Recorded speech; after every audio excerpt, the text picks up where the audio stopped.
कि जन स्वराज पार्टी के नेता प्रशांत किशोर को चुनाव आयोग का नोटिस मिल गया है। दरअसल 2 राज्यों के वोटर आईडी रखने के मामले में यह नोटिस मिला है। आयोग ने 3 दिनों में जवाब देने के लिए प्रशांत किशोर से कहा।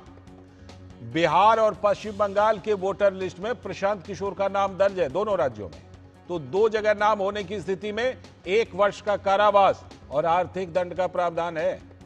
तो यह ब्रेकिंग न्यूज, जो कि बिहार चुनाव से ही जुड़ा हुआ ब्रेकिंग न्यूज है कि जन स्वराज पार्टी के नेता प्रशांत किशोर को चुनाव आयोग का नोटिस मिला है। 2 राज्यों के वोटर आईडी रखने के मामले में यह नोटिस मिला है और ये उनका नाम जो है वो बिहार और पश्चिम बंगाल दोनों जगह दर्ज है। 3 दिनों में जवाब देने को कहा गया। शैलेंद्र मिश्र हमारे संवाददाता इस खबर पर फोन लाइन पर जुड़ चुके हैं और ज्यादा जानकारी के साथ। शैलेंद्र, चुनाव आयोग ने ये जो नोटिस दिया है, क्या किसी तरह की कोई शिकायत की गई थी प्रशांत किशोर के इन दो जगहों पर नाम को लेकर?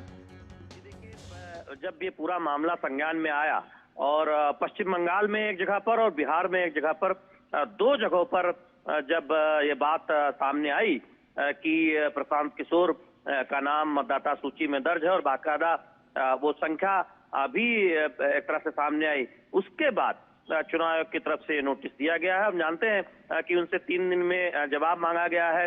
जो मौजूदा कानून में ये बात है कि अगर 2 जगहों पर किसी का नाम होता है उसकी जानकारी में, तो उसे आर्थिक दंड भी लगाया जा सकता है और कारावास की सजा का भी प्रावधान है। तो एक के बाद हम देख रहे हैं एक दूसरे मामलों में विवादों में घिरते नजर आ रहे हैं प्रशांत किशोर, जो तमाम मुद्दों पर राजनीतिक शुचिता की बात करते हैं और तमाम विरोधी दलों के नेताओं पर सवाल उठाते हैं।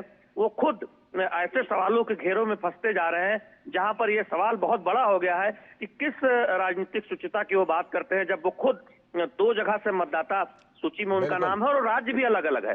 देखिए, एक बिहार और एक पश्चिम बंगाल, तो 2 अलग अलग राज्यों में नाम कैसे हो सकता है बिना उनकी जानकारी के? तो अब ये जब वो नोटिस का जवाब देंगे तब ये स्पष्ट होगा कि कैसे वो क्या सफाई देते हैं इस बात को लेकर कि 2 राज्यों में उनका नाम मतदाता सूची में कैसे आया। लेकिन निश्चित तौर पर एक बड़ा सवाल अब खड़ा हुआ है कि जिस तरह की राजनीति की वो जिक्र करते रहे और जिस तरह से वो ये कहते रहे कि तमाम आरोप विपक्षियों पर लगाते रहे, अब खुद वो एक बहुत गंभीर आरोप में। शैलेंद्र ये बताइए, चुनाव आयोग के संज्ञान में ये बात आई कैसे? और दूसरी बात ये कि हालांकि प्रशांत किशोर जो हैं वो तो इस नोटिस का जवाब देंगे, लेकिन क्या कुछ शुरुआती प्रतिक्रिया अभी तक जन स्वराज की तरफ से या प्रशांत किशोर की तरफ से आई है सामने?